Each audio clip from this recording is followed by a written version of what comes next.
March 11th, 1989. Evander, the real deal Holyfield, takes on Michael Dynamite Dokes in a Las Vegas showdown. Holyfield enters the fight 20-0 and is in hot pursuit of the heavyweight title. Dokes is looking to spoil Holyfield's dream of winning the heavyweight championship. Is Holyfield the real deal as a heavyweight? Stay tuned for Classic Night at the Fights.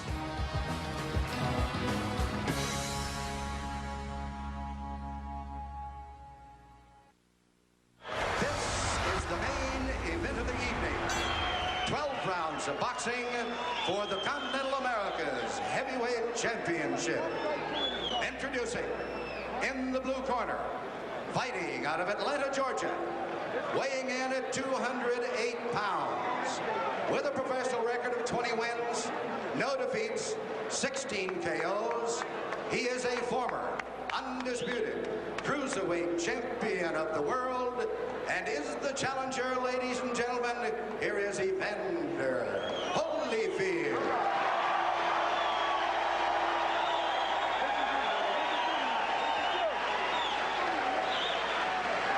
And in the red corner, now fighting out of Miami Beach, Florida, weighing in at 225 pounds.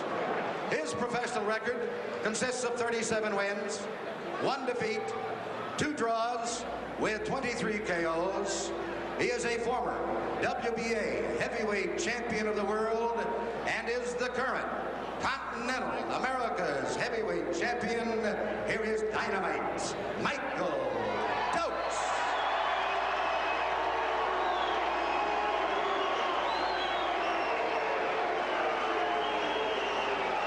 Okay, I gave both fighters the instruction in the dressing room. I'm partial again, obey my commands at all times. Any questions? Shake hands and good luck. Richard Steele, the third man inside the ropes tonight for this 12-round heavyweight fight. Alongside the Iceman, John Scully, I'm Joe Tessitore. Caesars Palace in Las Vegas, home to Dokes Holyfield, scheduled for 12. The third fight for Evander Holyfield as a heavyweight. Of course, it was only 11 months ago that he TKO'd Carlos Sugar de Leon to unify and become the undisputed cruiserweight champion of the world. Now tonight, Holyfield comes in at 208 pounds, Dokes 225 pounds. Of course, Dokes, the former WBA heavyweight titleist. John Scully, Evander Holyfield, many questioning how he will hold up against the punch of Dokes. Your thoughts? Well, I mean, this is a tough fight for him. This is a good heavyweight with fast hands. Dokes has been known for a long time with fast hands. He's got a lot of experience. He's a good combination puncher, which you don't see a lot with a lot of the heavyweights. They don't throw fast, sharp combinations, but he does. And, you know, I give Evander a lot of credit for taking a fight like this. And, you know, I don't know. We'll see. We'll see soon enough. Looks like early on he's trying to make a point of not worrying about Dokes' power, but trying to get Dokes to worry about his power. Yeah, it's definitely true. He's a warrior. I mean, I like that about Holyfield. He doesn't fight like he's a smaller man coming up. Like he hasn't seemed to take time to adjust to the weight. He's just jumped right in, you know, head first.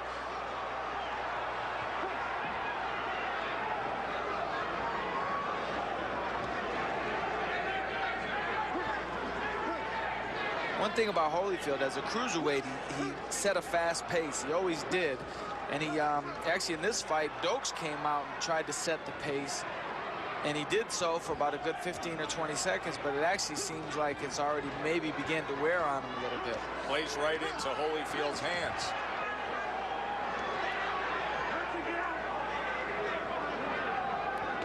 There's a good left hand, followed up by a right hand by Holyfield. Now on the inside.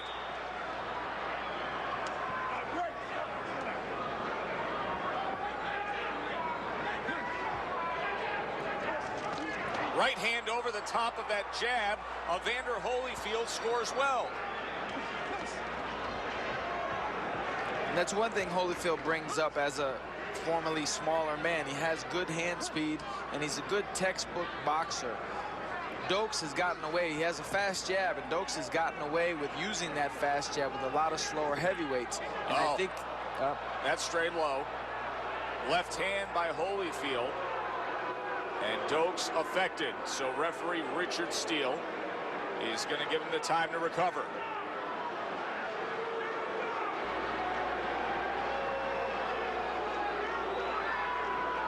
I know it's an illegal blow, but nonetheless, it does play into the mindset of what we were talking about Holyfield letting the bigger man know that he's there.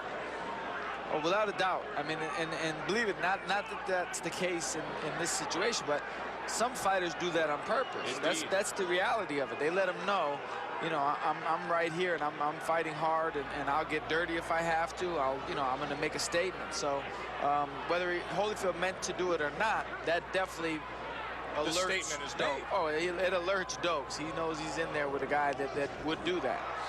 Another left-right combination from Holyfield. And to go back to what I was saying, Dokes has fast hands for heavyweight, and he's been used to boxing these guys and sticking that fast jab, but Holyfield countered it with a really nice right hand. Good opening stanza by the former cruiserweight champ. Evander Holyfield spent the past year campaigning as a heavyweight.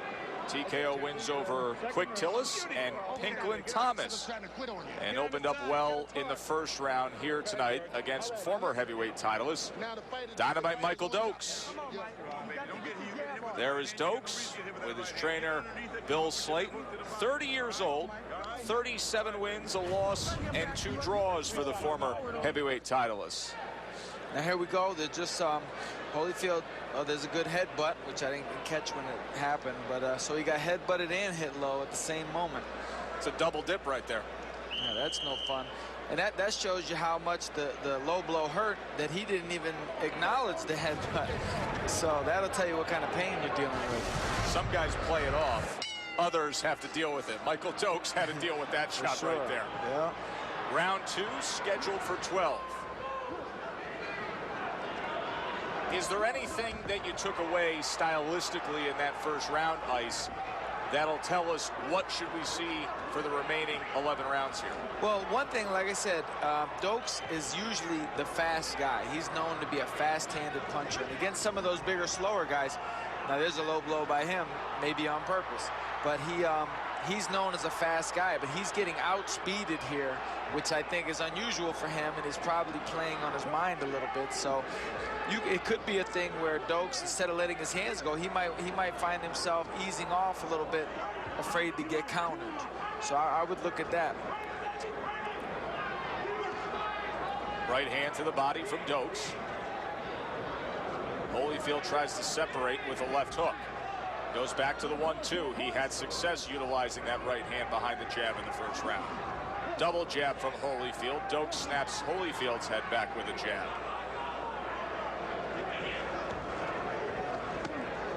Right hand to the body from Holyfield. Right lead from Holyfield. He's not bashful, is he? Willing to throw at all times.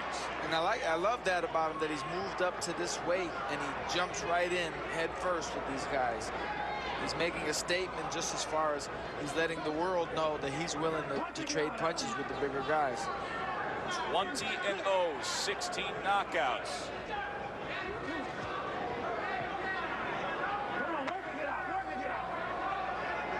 I definitely get the sense that the speed difference and the counter punching of Holyfield is surprising Dokes a little bit. He seems like, I've already seen slight signs where it seems like he's kind of hesitating from throwing his punches, whereas normally, like I say, when you see him fight the bigger guys, he generally is a whirlwind when he lets his hands go. He throws 4 or 5 crisp shots in a row. He hasn't really been able to do that here. Well, in that first round, he threw out what was not a lazy jab, just a solid, good, average jab from Dokes, and he was countered with ease by the right hand of Holyfield, so maybe that's playing on. Well, that's where I actually got it from, because he threw 2 or 3 in a row, and on the second or third, he got countered. And I was actually, in my mind, I was thinking of how sharp his jab looked, and Holyfield just nullified it right away, and you actually haven't seen Dokes really pop the jab since then. Testament to the skill and athleticism of Holyfield. Such a dangerous combination he has always possessed.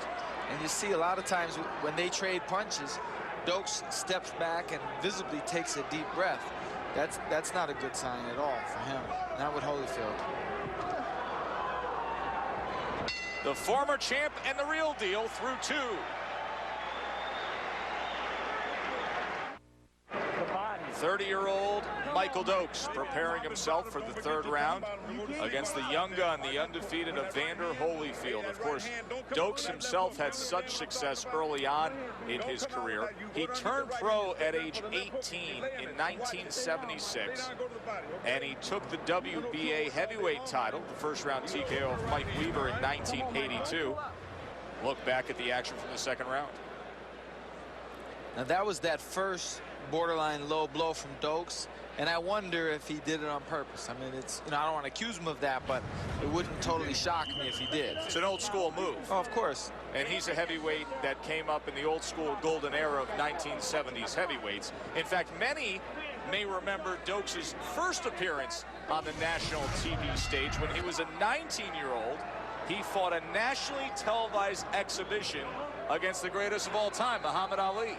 That's right. And he was also on the stage fighting Teofilo Stevenson of Cuba as an amateur. And he fought Greg Page. He fought John Tate. He fought all the big names as an amateur. So this is a guy who has a huge amateur background behind him, as does Holyfield. Loses his mouthpiece on that exchange when he threw off the left hand. There's a short right hand on the inside. And now Dokes showing some of that hand speed and volume combination punching that you rave about in the heavyweight ranks. Ice? There you go. I mean, that was a nice looking combination they do. He's doubled and tripled up on the hooks. You just wonder how much that's going to take out of him.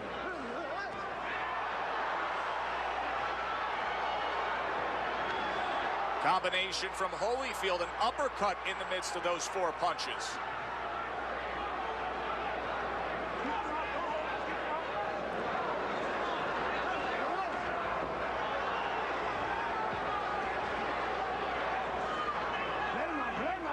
Hard to believe Holyfield gives up 17 pounds and is really a natural cruiserweight when you see the way that he handles himself in the ring against these heavyweights. He fights like a big man, and he actually turned pro at light heavyweight. His first fight was as a light heavyweight. So, you know, you're talking about obviously a naturally smaller man, but he's digging right in there, and he takes the punches. I mean, he hasn't got hit with massive punches, but he's getting hit by Michael Dokes, who's a legitimate heavyweight, and he has not shown any sign of getting really hurt by it. Left hand by Dokes. Lou Duva, who does nothing but rain down compliments on his fighter Evander Holyfield. Even Duva revealed to some of the media members this week that he was concerned about Holyfield being able to handle Dokes' punching power. Because Dokes has the heavy hands, but he has the speed. And Holyfield, Dokes puts punches together nicely. Like a lot of guys, heavyweights can throw 4 or 5 punches, but they're not direct laser beam type of punches. You can see Dokes is a well-schooled fighter. You can see his experience and his skill level. So I would say this is by far the most skilled heavyweight that Holyfield's had to deal with so far. After beating Carlos De Leon to unify the cruiserweight titles in April of '88, 3 months later, he took on Quick Tillis, a former Mike Tyson opponent. In fact, you remember that Tillis went the distance with Tyson. And then 5 months later, just this past December 1988, Holyfield TKO'd Pinklin Thomas, another former Tyson victim. Now here he is, March '89, taking on Dokes. Best test so far for Holyfield as a heavyweight. End of 3. You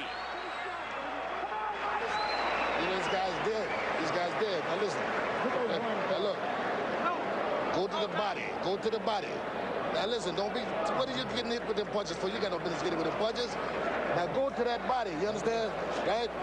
Now look, take your time. Don't throw yourself away, you understand? But stay close and punch to the body. Trust me. Let your hands go. Now here's Dokes with that speed, and he lets off nice combinations, and Holyfield stays right there in with him. I like the body punching, but I love the way Evander comes back. Evander's not going to be run over by these guys. He's made that very clear. Now that's a good right hand. He took that well. Lou Duva has to be happy about that. Dokes opened up a bit more in that 3rd round. but Holyfield was there to answer him.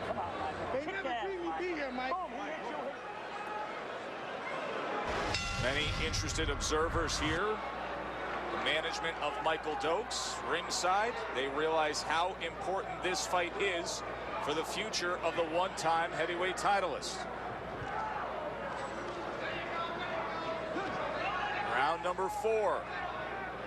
Scheduled for 12 here at Caesars Palace on the Vegas Strip. Now you can see the speed difference. Holyfield got off 3 or 4 shots. Dokes replied with a right hand, and Holyfield was already gone. You know, he missed him by a good foot. So when Holyfield decides to box, he has that type of potential where he can make Dokes miss and make him even more tired. That's a factor that I'm looking at here.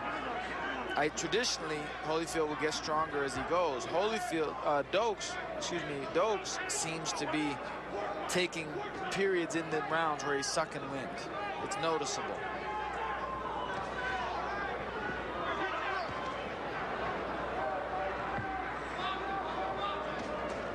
Double jab from Holy.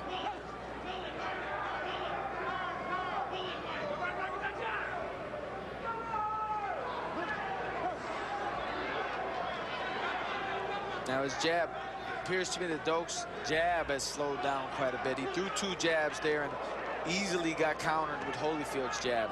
So I think if Holyfield kept his distance here and let his own speed become more of a factor, I think he could start picking Dokes apart a little bit here.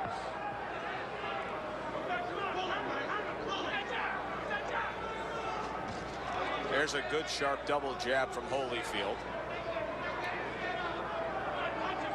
He's got a lot of bounce to him. And Dokes does not.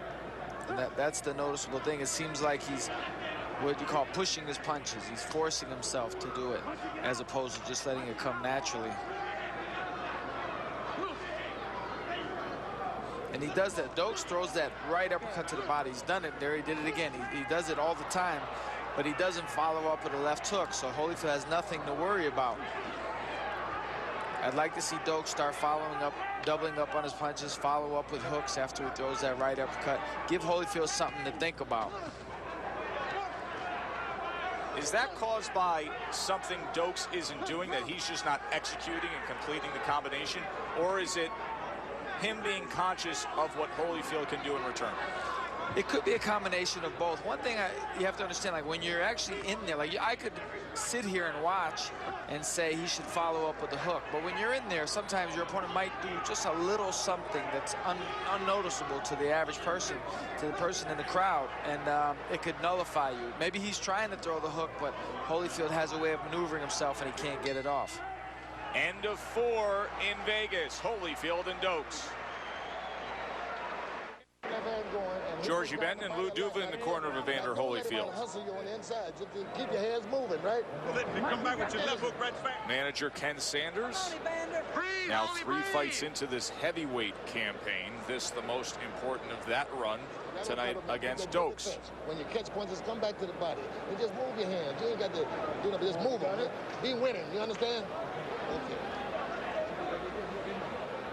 Holyfield has the style of an in-the-ring daredevil, and a couple of generations of daredevils ringside here at Caesars Palace. Robbie and Evel Knievel. Of course, their feats at Caesars Palace a little more dangerous than what we're seeing tonight, Ice. A little bit.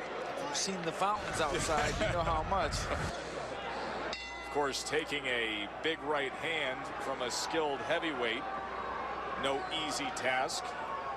And such is the case tonight as Evander Holyfield tries to avoid the power punches of Michael Dokes. Holyfield in the blue trunks, Dokes, the former heavyweight titleist, in the white trunks. Round number 5.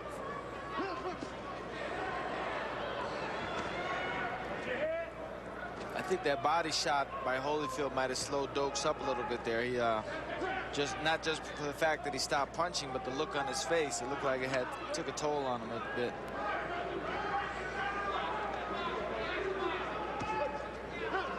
Dokes 225 pounds, 6'3".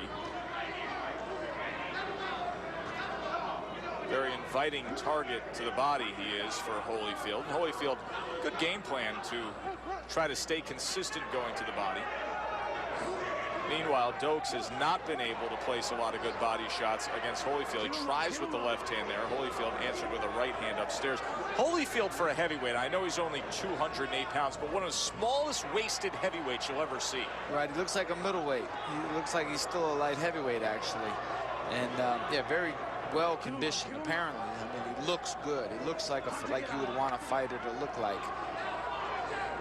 What I like about Holyfield, what I think he should be doing here, because if you notice, Dokes is starting to tilt forward from the waist up.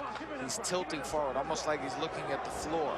That's a bad sign. That's something a smart fighter like Holyfield will pick up on if he hasn't already. You want to. Dokes' force is pushing, making him fall forward.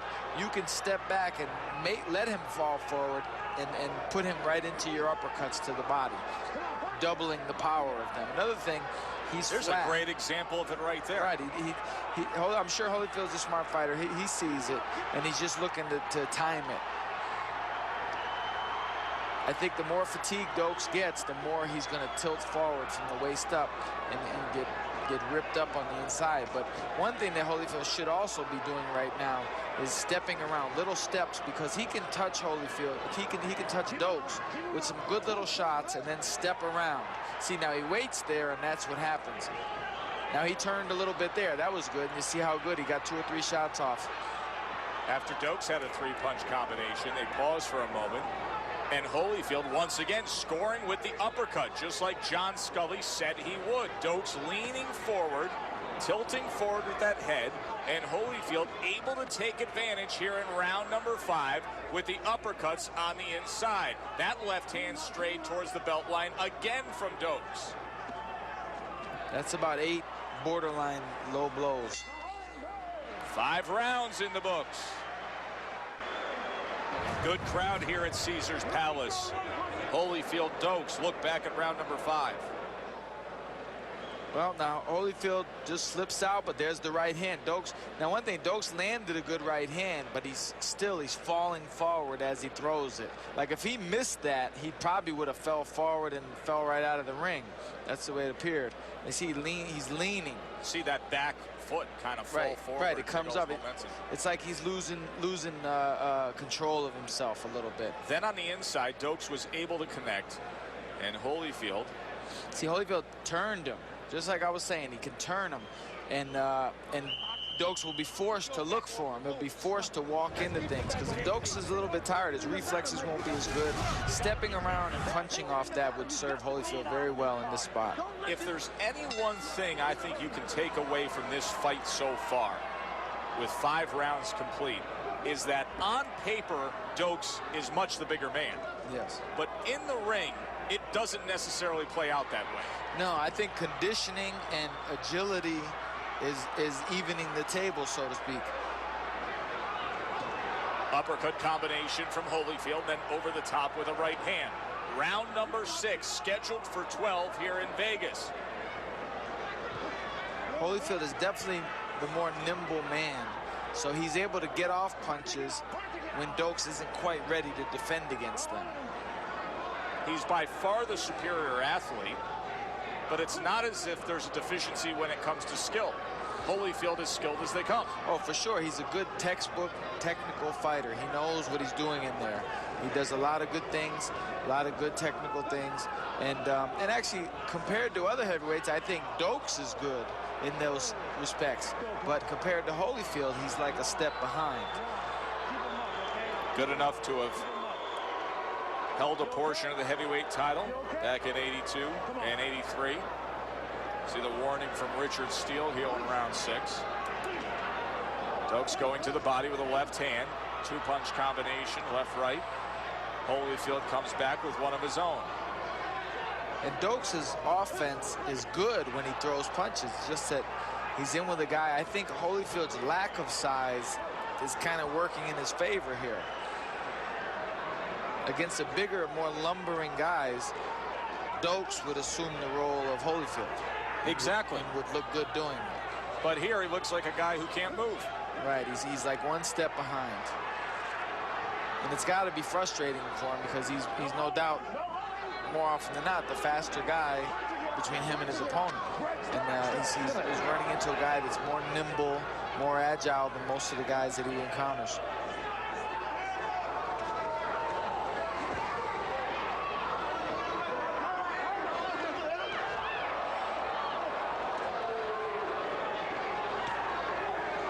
Holyfield now challenging that midsection of Dokes. You can see Lou Duva, Georgie Benton in the corner of Evander Holyfield. They know how important this is. Going after that ultimate goal of contending for the heavyweight championship. Of course, the current undisputed champion, Mike Tyson, just 2 weeks removed from his TKO of Frank Bruno here in Vegas.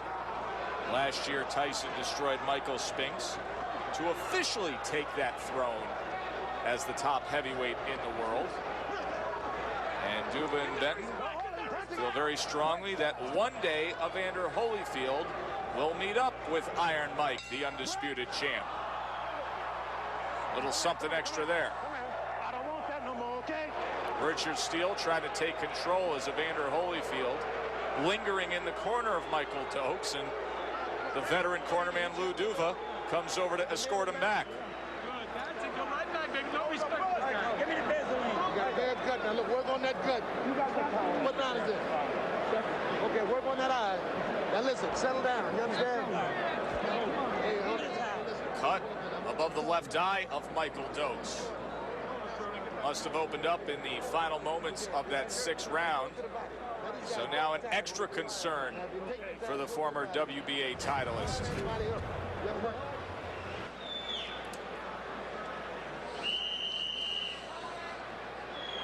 Now there's the fast hands by Dokes, but Holyfield stands right up to him, digs right back into him. So, and that's a key thing. That might not look like much, but you have to stand your ground. You want to hit me late? Well, I'm going to hit you right back. So we have reached the halfway point in this heavyweight fight. Round number 7 scheduled for 12.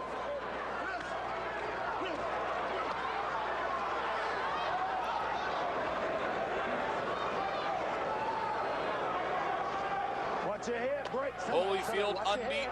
Dokes only 1 loss in his career. 37 wins for Dokes. Good shot, good hook. He's wobbled with that one, I think.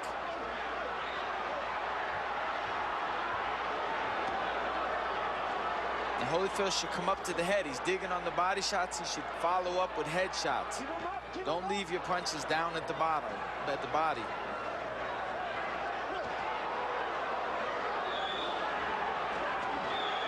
Left hook lands again, and you can see the blood streaming down the left side of the face of Michael Dokes. He comes forward, back to the inside. And Holyfield just did what I thought Dokes was supposed to be doing. He threw the right uppercut to the body, and he followed up with the left hook, and he landed it flush on Dokes' mouth. Punching it out, punching it out. Keep him up, keep him up. Like Another there. left hand strays a little low, and you get a warning from Richard Steele. And the problem is he leaves it down there. He lands it or he doesn't, but he leaves it down there. He should come up to the head like Holyfield does. There he goes. Now that was good. He came up to the head with it. You have to double up, follow up on your shots.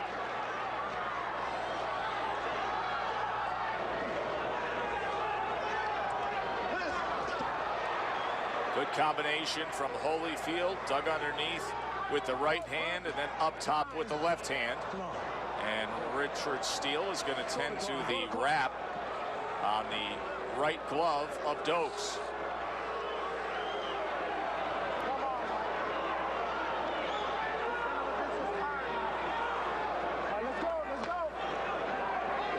Some concern in that corner of Dokes here in round 7. Keep him up, keep him up. Holyfield has scored well, plus Dokes is dealing with the cut near the left eye. Work your way out. Work your way out. Let's go. Now Dokes is definitely in a little bit of trouble here as far as physically. It looks like his body might be breaking down a little bit. I'd like to see Dokes and Holyfield mix in more jabs and set up his right hand and land the big right hand. Landed 2 good right hands in that exchange. And now, after dealing with the right glove, you can see tape on the left wrist of Dokes coming loose. Right. Time. Go to the corner. Go. Time. Come on, let's go.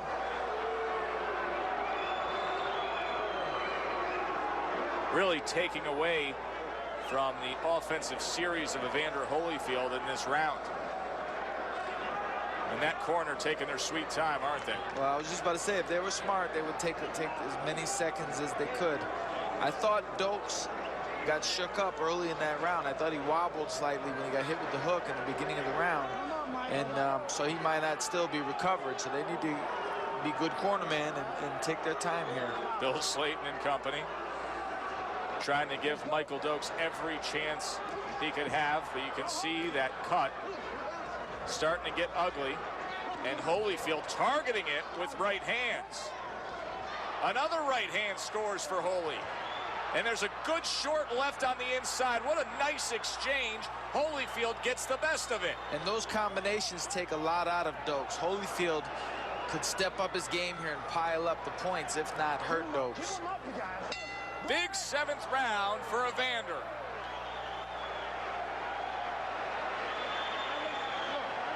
Your life. The climate has changed for Michael Dokes, dealing with a cut and dealing with a surging Evander Holyfield. Let's listen in.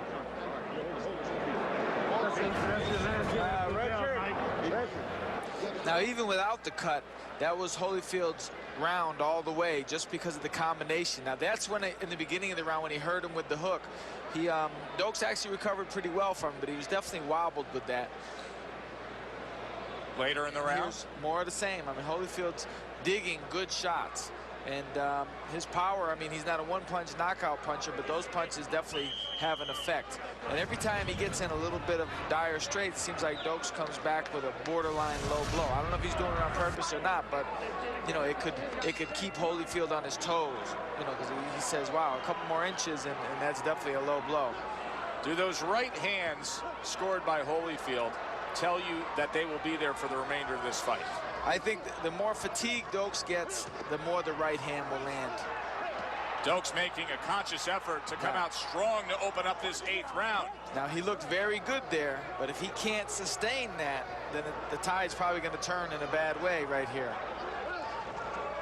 Tries the body shot. Let's see if he can keep that pace up. He allows Holyfield to the inside. I think Holyfield's letting a little bit of an opportunity slip here.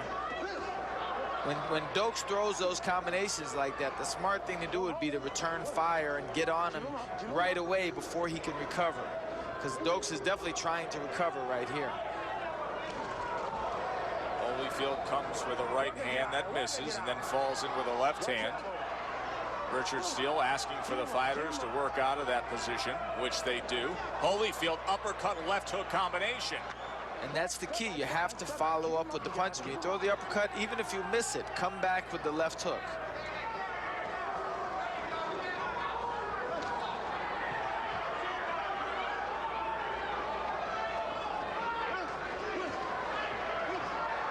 Dokes working well on the inside, goes with a 1-2 and tries to send Holyfield back with a left hook.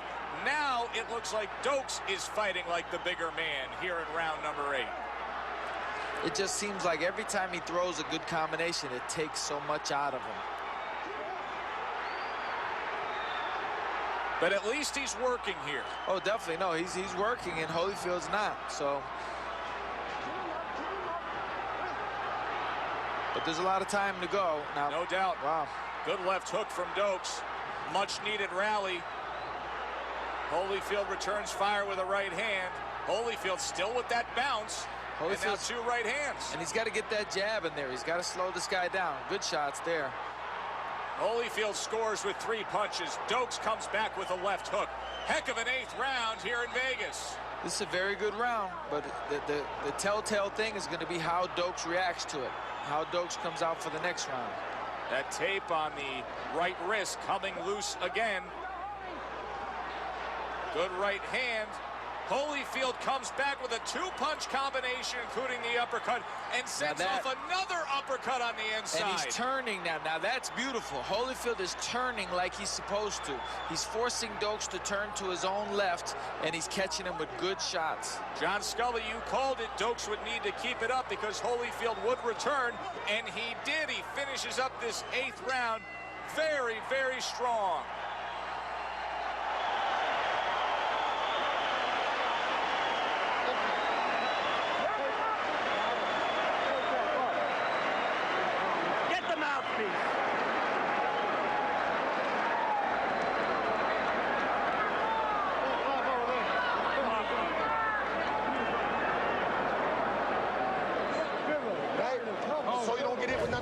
Swings he's throwing, right? Now look, Holyfield, keep the... Now here's Dokes doing some good work off the ropes. He looked, this is a world-class heavyweight letting his hands go. He looked good, but I don't think the conditioning was a great factor on his side. Holyfield comes back. Holyfield definitely, you know, he's always going to come back on you, so you have to be in great condition to fight him. But as an offensive machine, Dokes is sharp. He's very sharp. We saw the best of Dokes in that 8th round, but we also saw the heart of Holyfield. You know, it's funny, that might have been Dokes' best round and his worst round in the same round. Very, very well stated. But he's fighting, though. I'll tell you, he showed signs of fatigue several rounds ago, but he's working in there. I mean, he's not a quitter, that's for sure. He's definitely trying to dig his good shots in there. Scheduled for 4 more rounds. The longtime heavyweight, former titleist Michael Dokes, being pushed to the limit by the newfound heavyweight, Evander Holyfield, former undisputed cruiserweight champion as of a year ago, now 3 fights into his heavyweight campaign. Holyfield having success with those uppercuts on the inside. And again, it's because Dokes is leaning. He's getting fatigued. And to relieve the pressure on your body, fighters instinctively lean forward. That alleviates some of the pressure. Dokes' manager looking on as we've reached round number 9. Will this be a win that jumpstarts this phase of the career of Michael Dokes? Or will Evander Holyfield be able to get right through him and advance his cause for a potential matchup with Mike Tyson someday?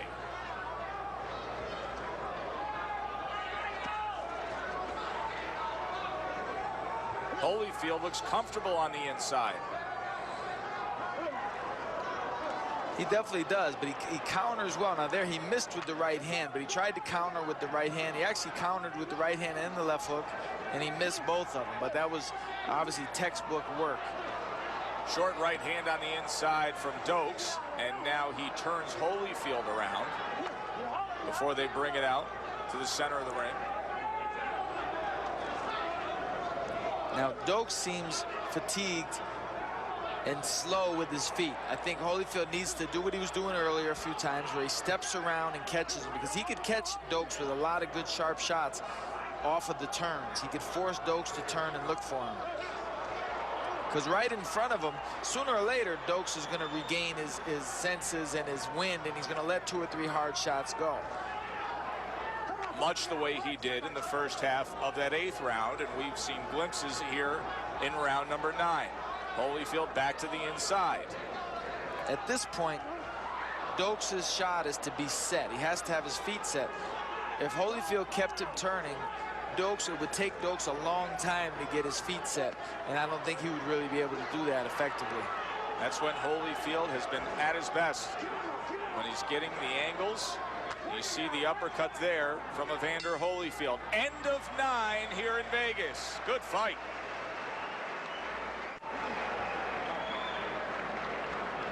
Is this the end of the road for 30-year-old Michael Dokes as a heavyweight contender?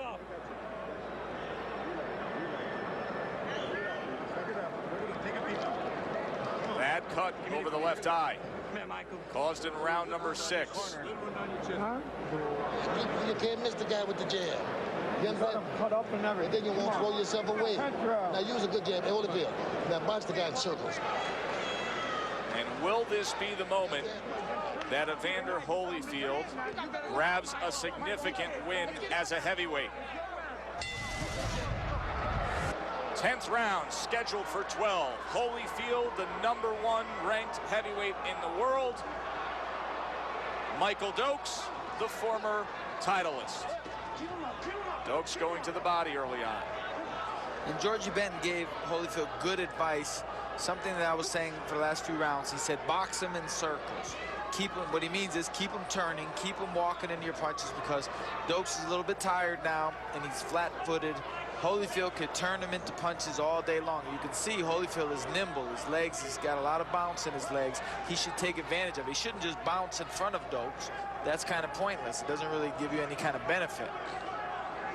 Holyfield, a lot of bounce. He could go to a little stick and move strategy here in these last 3 rounds, take him and coast home to a victory.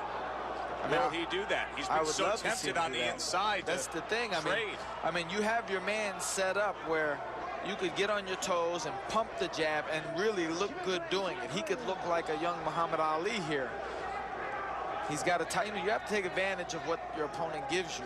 And right now he has a tired, slower man in front of him. I would get on my toes and punish him from a distance.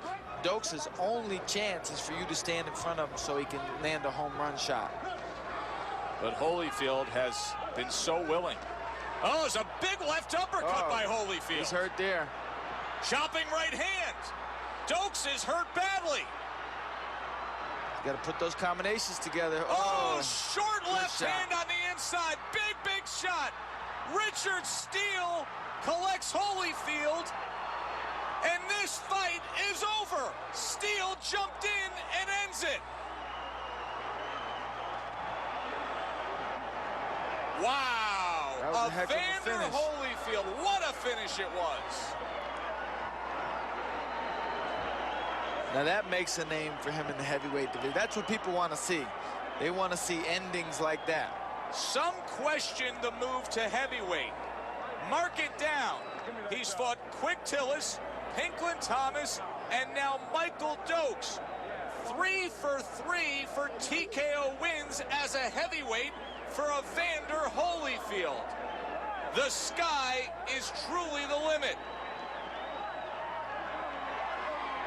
Just when we said, and his corner said, he could box his way to victory, he slugs it out impressively. John Scully, how did he do it? Well, he caught him with a left hook uppercut, and then he sees it and he goes for the kill. He's a good finisher. He lets his hands go. Dokes is really, for all intents and purposes, he's out right now. He's just getting finished. And Holyfield did the job. He made a name for himself here because that's what people want to see. They want to see guys get finished. And Dokes is trying, but there's another big left hook, and that's it. And then Richard Steele jumps in and ends it right away. A 10th round TKO victory for Evander Holyfield. He's now 21-0. For John Scully, I'm Joe Tessitore. Thanks for being with us. The Fight of the Week, your Saturday night cavalcade of sports features.